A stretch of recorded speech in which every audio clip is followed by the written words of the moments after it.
Hello and welcome to the Suzanne Atwell Show. I'm Suzanne Atwell. We begin the year with politics, specifically the changing of the guard at the Sarasota City Commission. In this episode, we speak with Hagan Brody, our new mayor, Kyle Batty, who now represents District 1, and Eric Arroyo, who won District 3. Tonight, a historic election night in America. It was a night to remember. Historic voter turnout across the nation. The presidential race too close to call that night. Florida was called early, and for a change, no controversy or scandals were reported in the Sunshine State. There was also a huge turnout in Sarasota County, driven by the Trump-Biden presidential race, but also by the historic Change the Date amendment. I helped lead the campaign to move city district elections to coincide with federal, state, and county elections. The city of Sarasota had a turnout of just under 75%. Compare that with the last city district election in 2015, when less than 19% turned out. And in the previous district election, only 14% turned out. That's only 1,000 people, compared with nearly 29,000 this past November. Did Change the Date have an influence on your election? That played a huge part because we knew that in doing so, it would be a total and complete representation of the electorate, okay? That's why I always had a problem with, with those that opposed it. Because when you think about the architecture of the civil rights movement, okay, and what it was about, one of its main pillars was voter inclusion, registration, and rights, to give people a voice, especially those that disenfranchised in this country. So you as a Democrat, or you as quote unquote a civil rights leader, right. To oppose that, meaning that you're trying to suppress the vote of people in our district, is egregious in itself, okay? So you should want everyone to be represented. Yeah. And you think about like this, election, what that represented. Over 6,000 people in our district voted. What motivated you in the first place to run for city commission? Was there a compelling issue that you had? And who, if anybody, influenced you, and who is influencing you? Well, as you know, I grew up here in Sarasota, and moving back here after law school, I was a prosecutor for years, and I really enjoyed the public service aspect of that. And so following that, I wanted to stay involved in the community. I wanted to stay involved in public service, and I started to pay closer attention to how important the city commission and their decisions were to the lives of our residents in our community. Well, I had to check with my number one constituent before running, and that was my wife. And we talked about it. The people that kept getting elected into office were not from the district. They weren't raised in Sarasota. They didn't go to high school here. And that resulted in our district receiving the least amount of funding in the entire city. Newtown got more money, downtown, waterfront properties. It was almost like District 3 was subsidizing everything else. I did a ride-along with the police department over Newtown. Those roads are amazing compared to the roads in District 3, where we had a dirt road in District 3. And so I ran because we needed representation. We needed funds allocated back to District 3. I didn't have a consultant. I didn't have anyone telling me to run. I talked it over to my wife. I talked about it with my employer. Needed them to know that I was going to be a little distracted, and the rest is history. Of all the issues and challenges facing the commission, COVID-19 is at the top of the list. Older demographics and a large number of nursing homes translate into a population at risk. Snowbirds and a large tourist population increase our risk of infection and makes tracing more difficult. 2020 county population is estimated at 439,000 permanent residents. But that number goes over 500,000 during the winter months when nearly 100,000 visit us. 46%, nearly half the county population, is over 60. This data presents unique public health challenges during a pandemic. Next 90 days, what are you going to do with relationship to mandatory masks? What's your opinion on mandatory masks? What you want to do now? Me personally, I think it is, we really need to consider the individual's right to privacy, to express themselves, and to regulate their business. We cannot continue to tell business owners that they have to allow a certain number of people in, that they can't have anyone at a bar. To me, that doesn't make sense, and I don't think it is, especially the city government's responsibility to regulate that. I think us trying to regulate how many people they can have inside of an establishment goes against the role that government is supposed to play. Mm-hmm. If you choose to go to a movie theater, you are assuming that risk. And if you're a business owner, you can have whatever precautions you think are reasonable. Right. But it should not be the government's job to tell you to close down your business or to tell you how many people you're allowed to have in it. This is something to be taken seriously, and that the state is open up 100%. That being said, you personally have to be vigilant, and you personally have to sort of take your own sort of precautions, because if it's open up 100%, that means that there's really no mandate that you have to do this, and this is an airborne pathogen that you can just be walking in the airspace anywhere, mm-hmm. and you can catch it anywhere. People ask me, where do you think you got it? Well, the state's opened up 100%. I could have gotten it anywhere. Now, before, when we have regulations in place, or like 25%, or stay home, you can't really go out unless unless you have to. Yeah, you could kind of have an idea of where you've been, who you've come in contact with. Mm-hmm. But with the state being opened up 100%, you're basically at the mercy, of this thing, and it's just the luck of the draw that you don't get it. What are your views on closing restaurants, eating just outside? We have a community where there are quite a few people actually are saying, in a laissez-faire attitude, well, no one's going to tell me how to run my business. No one's going to tell me that I have to wear a mask. What do you do about that when a lot of, whether it's St. Armand's or downtown Main Street, that drives our economy? These are real life issues, man, in terms of, if you have a business, mm-hmm. listen, that's your livelihood, mm-hmm. But should they be dictating public health? Well, when the state is open up 100%, then and there's really no, how do you police it, So you kind of leave it in the hands of the operator on whether or not, it gives them that liberty and freedom of whether or not they want people in their establishment with masks or not. We are trying to focus on giving our businesses the flexibility and the opportunity that they need to make their patrons feel comfortable so that they will visit. And I really, truly believe that is the ultimate barometer. It's whether people feel comfortable or not at this moment in time visiting a particular business or a restaurant.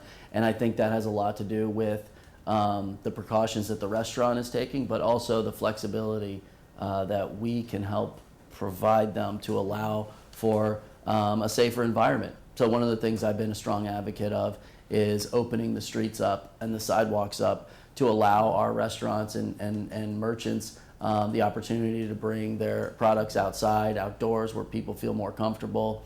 Allow them to set up tables at the restaurants outside. If it's not on the sidewalk, we've started to use parking spaces in front of the restaurant. And I think that in the coming months we need to go a step further and open some of these streets up on evenings and weekends to really allow people to space out, allow restaurants to move their tables out there, and just allow people to get enjoy the community, enjoy our local businesses, but also be safe and feel safe. Whatever the commission decides, let's hope they don't take the easy way out and expect Governor DeSantis to provide the solutions. The other critical issue facing the nation and cities across the country is police reform. One element of reform involves mental illness. Last year, a 63-year-old grandmother who suffered from dementia was fatally shot by a Sarasota County Sheriff's deputy. She was having an anxiety episode and was carrying a knife. When deputies arrived on the scene, they unsuccessfully tried to taser her. When that failed, she was fatally shot. Also on the table for commissioners and Sarasota police in the coming year, body cams. Body cameras and cameras in general are just a reality of the world we live in. And during a police encounter or a police stop, many times you have people videotaping on their own. And for me, looking at it from kind of a legal perspective, it's just collecting evidence. It's collecting evidence, and I think it's going to make our criminal justice system locally here more efficient, because there will be less questions by the time the case, whatever it is, ends up in a courtroom, because a lot of it will be captured on video. And I think it's important. I think it's important for our community to know that there is evidence that's being captured, and I think it's important for our law enforcement officers to have the safety and security of knowing that this is being recorded, and so it will help them, I think, counteract any kind of allegation that may not be a truthful one. Do you think this would reduce the need for independent police advisory boards or the police complaint committee? What are your view on those two? I think it will help, just like it will in the courtroom. I really think that we have a lot of cases that end up going to trial or going deep into litigation that really don't need to be there, because there's a basic, simple question of fact that the evidence on a video, on a body camera or a microphone will capture. So I think it will actually make our criminal justice system from top to bottom, not only our advisory panels, but also our criminal justice system locally, much more efficient. So I have no opinion on body cams, or I haven't formulated an opinion. Okay. I'm still. You have to understand, I'm 30 days into this. I know. And I think body cams are essential, and it's imperative that we have them. Mm-hmm. Not only for police, but also for the citizens and whatnot. And so accountability on both sides of what have you. So in transparency. So yeah, body cams are important. Okay, how about we have independent review boards, the Police Complaint Committee and the Independent Police Advisory Board. Will body cams affect that, or do we still need continued oversight with these boards? We still need continued oversight, because it's always about checks and balances. Sheriff Knight said that you can't arrest your way out of mental health issues. He's been saying that for years and years. How do we solve that problem? By reallocating funds and getting involved in that again. Police officers are handling things that are domestic violence cases that some are, that's not whether they're... Exactly. Yeah. I always, thought that, and was of a mind of, police officers are not superheroes. Right. Okay, they're human beings just like you and I.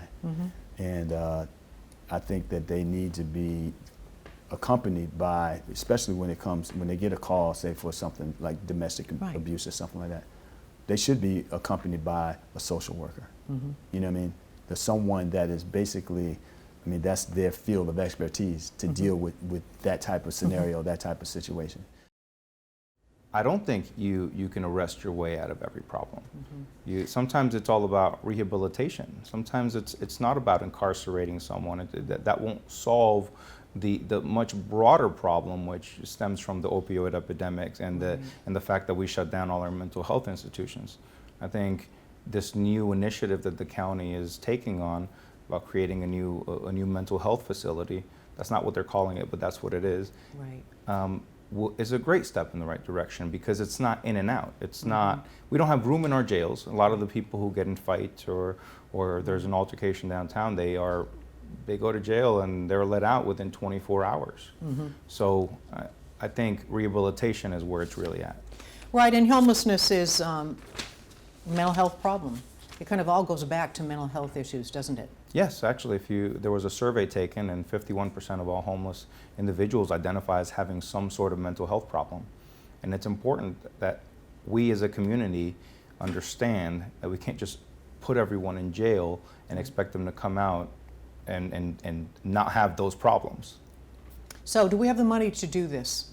County Commission, I know they just had at one of their retreats, the County Commission retreat, on talking about a mental health tax district. What do you think about that? That could work.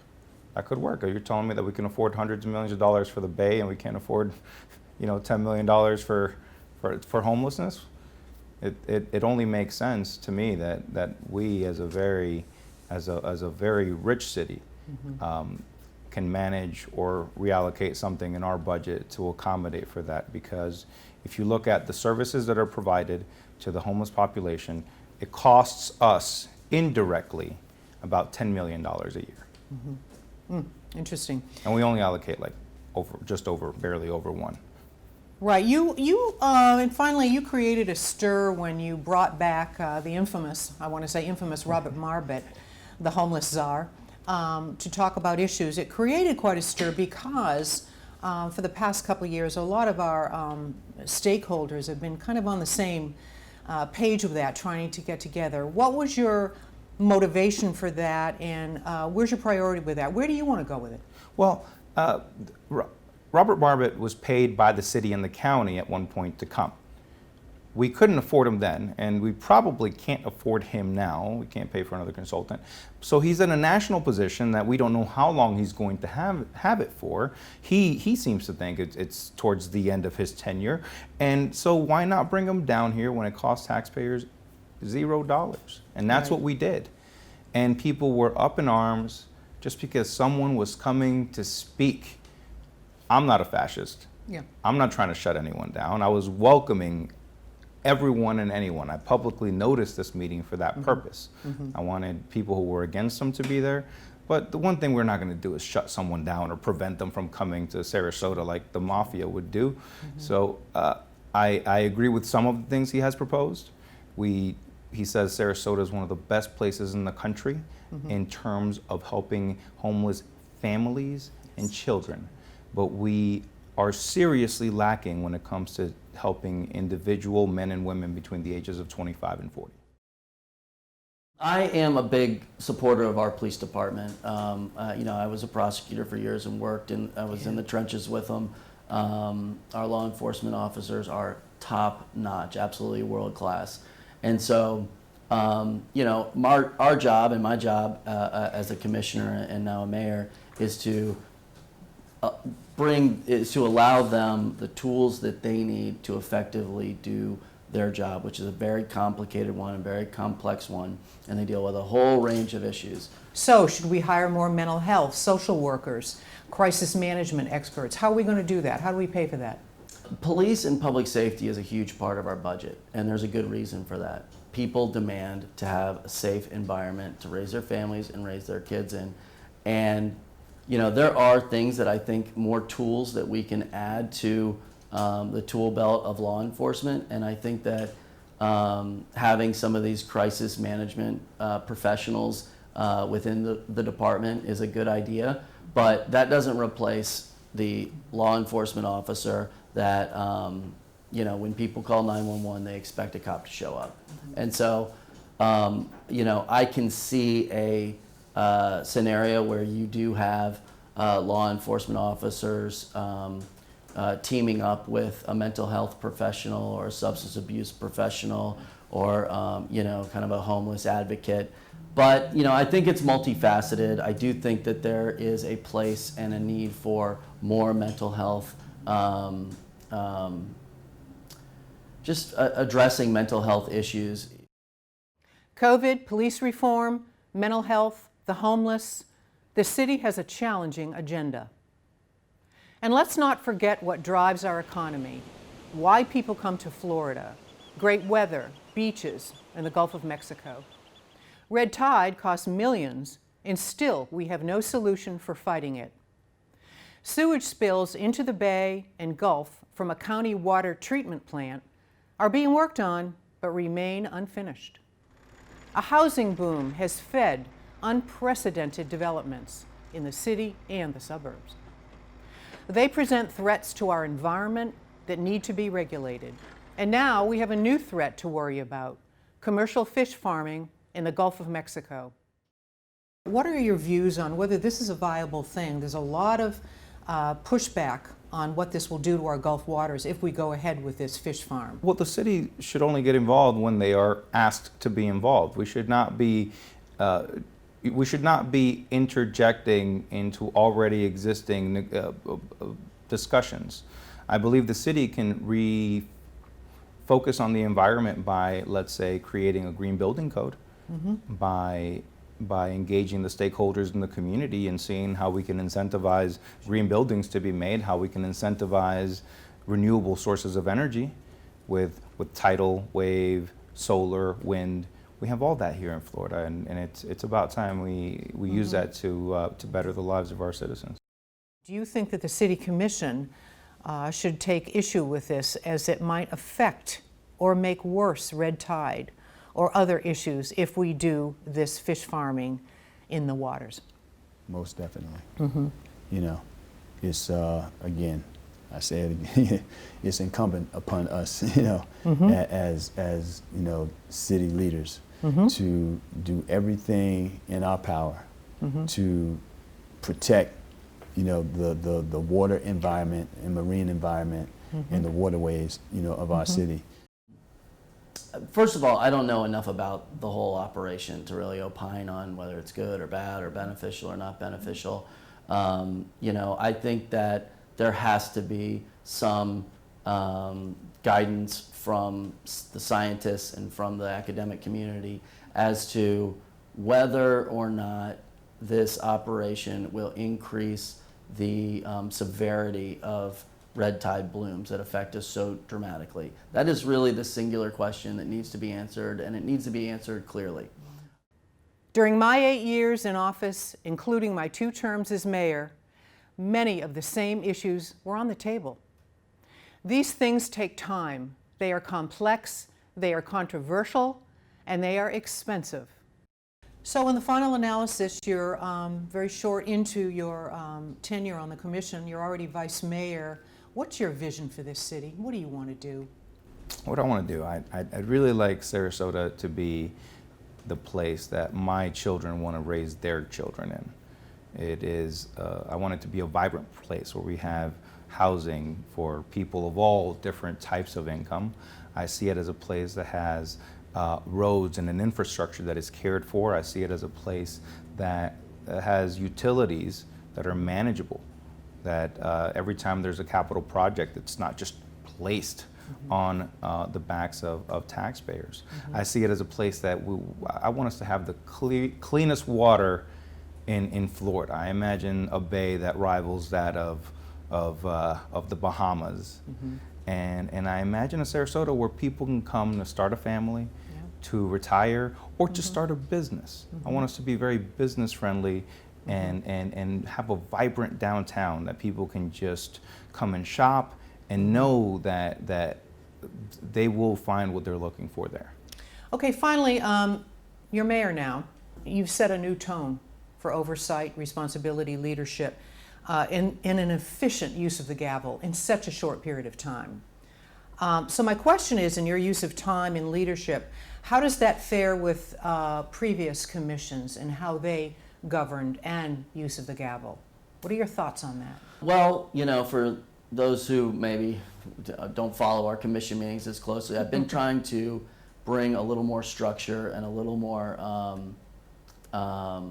brevity to our commission meetings, because over the years I have seen a lot of commission meetings drag on and a lot of agenda items drag on to the point where concerned citizens were leaving the commission chambers because they just couldn't stay that long. And this is my goal, is that hopefully we'll get to a point where agenda items have a time, and they have an end time, and then another agenda item has a time. And so people in the community can pick out what is important to them, show up to that agenda item, speak on that agenda item, and then go about their business. What's your top priority for your district, for those in Newtown, and in particular, any persons of color in your district? As you move forward, you've just begun your journey here. What would you say your top priority is? One, first of all, we need like a cultural mind shift, in our district, especially when you're talking about Newtown, because over time, particularly like when, let's say, property, that's a big issue, has been handed down or changed hands to the younger generation. It's been lost. Yeah. Okay. A lot of people I know, those that have lost their properties to reverse mortgages or back taxes or what have you. People that I know personally in that area. So when you're talking about 100% of the pie and only 30% of the occupants that live there own property, that's an issue, because that means that 70% of the people that own property don't even live there. So we need to start talking about home ownership and not about subsidized housing. And if the occupants or people that live there, don't sort of take it into our own hands in way of trying to own it, to help preserve it, it is going to be lost, and is going to be lost very quickly. A tip of the hat to our new mayor and new commissioners. They have a lot to deal with and a lot to get up to speed on. I know the feeling. I was there. For more information on the 2020 vote, visit the Supervisor of Election website. For background on past City Commission meetings and future sessions as well, visit the City of Sarasota website. And you can see this episode and all our previous episodes on my website, Facebook, and YouTube pages. Well, that wraps up another one. Hope you learned something and enjoyed the show. Until next time, I'm Suzanne Atwell. Thanks for watching, and we'll see you around town.